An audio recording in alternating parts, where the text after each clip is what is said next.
we are live. Good morning, everybody. Daniel Allison, the average dude. And we had some good energy backstage before we got on here. Let's see if Fred can bring it into the live studio audience. You talk about what I did beforehand? Yes. Wow. Now, Daniel, I was about to call you Freon, your F3 name. Now, you know that you can't put somebody on the spot for that type of energy I just cut loose. I know, man, but you talked about it. You would do it to me, Fred. You would do it to me, so I have to do it to you too. It was something like, prepare your eyes and ears for the greatest live show at 7:55. Let's go, man. I actually spilled my coffee everywhere as you were doing that, but oh yeah. Welcome to Thursday. The weather's getting cooler. I love the cooler weather as football season's right around the corner. Fred, talk to me about it. Do you get cold real easy? Here we go. See, I knew it, folks. I knew we were going to go here. I'm just asking, do you get cold easily? I do get cold when we have the change of weather. You know, you go from the light summer type workout gear. This morning, I put on some pants, and that one decision gave me the topic that we're going to talk about later today. But we're going to talk about my choice in wardrobe this morning for F3. And look at all these great people that are on the bus already. That's fantastic. Russ Hammond, good morning. Great to see you here. Yeehaw! Paul Pappy's got that same Fred energy. Did you hear what happened to my voice right then when I tried to go high with it? Yeah, you should try to do something different. Give it one more shot. No. I've already checked. The voice is not there this morning. Good morning, everyone. Ken, good morning. Hey, we need your picture back because we want to make sure that we remember what you look like. So, all right, let's play a little game. Antarctic Mike. Where is he? Where is he? Where do you think he is? You think he's back in? Let's see. Is he back in San Diego? Last time we talked to him, he was in New Jersey. Yes, sir. He's probably in Nebraska. It's such a random thing. Like literally, the man could be in any state. I was talking to him off air about, you know, once you do that many speeches. I mean, think about how many times he's walked into a room and talked in front of an audience. I mean, can't count anymore. It would be so many, and there he is, San Diego, back home. So there you go. Hey, this is the Energy Bus. We do this every single day. We've done it for 270 days straight. Fred, why is it important for the accountability of doing it every single day? What do you think? Well, how hard is it to reach a goal or an aiming point if you don't have consistency? They near impossible. Can't happen.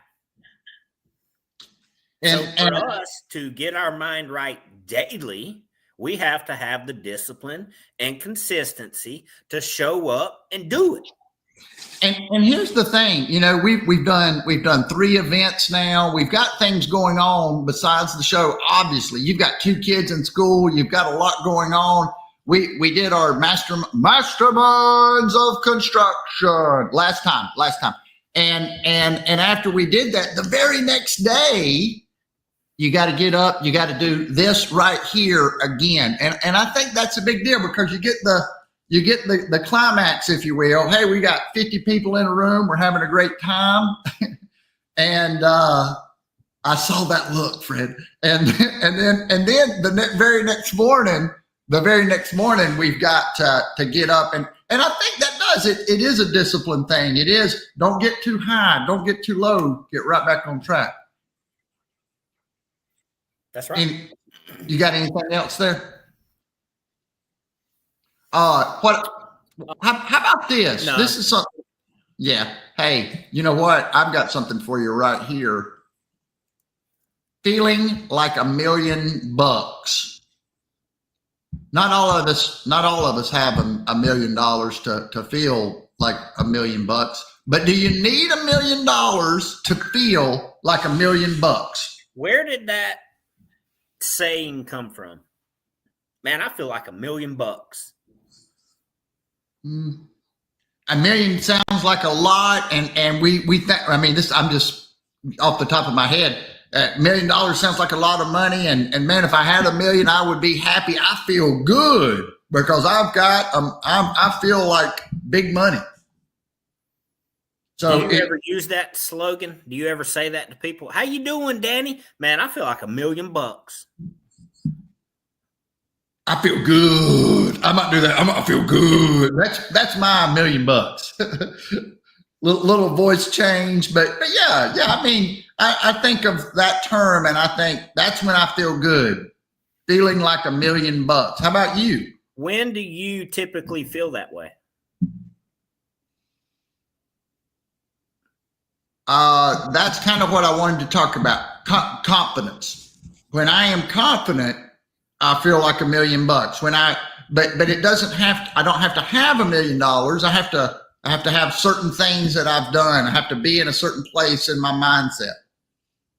So when you get up early, you get some water, you get some stretching, you head over to Barnett Park today or wherever it may be tomorrow to get a workout in. Do you start feeling pretty good? I feel good when I start moving and overcome that initial wake up, right? We all wake up and it's like, oh boy. But just that extra effort, I start to slowly, and by the time we do this, I'm starting to feel like $1,000,000 from a mindset standpoint. Yeah, because you started early, and this morning I slept every second I could sleep before I knew I had to get up and get to the workout. Sometimes that alarm hits a little harder than others. Yeah. So it may start out with like, oh gosh, man, it's another day. I don't want to do this. And then you get up and you start moving, you get some water, you start getting loose, stretch, you may drink a cup of coffee, whatever routine you have. And then you get to where you're going, which for us today was a workout. You start doing some jumping jacks and stretches. Next thing you know, you knock that workout out. You're headed back to your vehicle, and man, that walk back to the vehicle, I feel like $1,000,000. I do too. And why do we feel like we've overcome ourselves, right? There is resistance. The body says, no, I don't want to. This bed feels good. I'm tired. I don't want to. And you say, no, I'm in charge. And you get yourself moving. I love this quote. Nietzsche's, I was in darkness, but I took 3 steps and found myself in paradise. The first step was a good thought. The second, a good word. And the third, a good deed. How true is that? Going from a bad mood to a good mood, going from a bad state into a good state, man, you can turn your cells around with just 3 steps, Yeah, and it does start with the thought of turning it around or changing the situation or changing your attitude. It does. How about this? Believe you can, and you're halfway there. This morning, during the workout, we had an exercise. It was 50 one way, 50 another way. And I heard a guy say, man, this is hard. And my exact words back to him were, if you think it's hard, it's going to be hard. Yeah. You've already got it in your head. Yeah. Let's see. I've got another quote for you. A preconceived outcome. Preconceived outcome. Why do we even go through it if we know that something's going to, if it's not going to go well? We've decided what it's going to be. Yeah, you've told yourself the outcome, and that's not necessarily true. How do we do that? How do we change our stinking thinking? The best thing to do is say something different out loud. You know, like Chad Wright says on a run, I will not give pain a voice. I do not get tired. This will not be hard. Those people will not tell me no this time. Call out the truth and take action. If you're still taking action, your mind can be going crazy. I've got a very strong inner critic, right? He is yapping. He sees my insecurities. He sees my flaws. He sees the things that I don't want to change, and he's just yapping. Man, Daniel, you're too old for this. What are you doing? All kinds of stuff. But Fred, inaction brings doubt and fear. Action brings confidence and courage. I know that no matter how much I get in my head, I'm still going to go.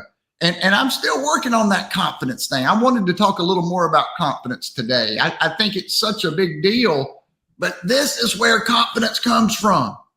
Nobody has ever gotten more confident by thinking it through. The more I think, the more insecure I get. Right.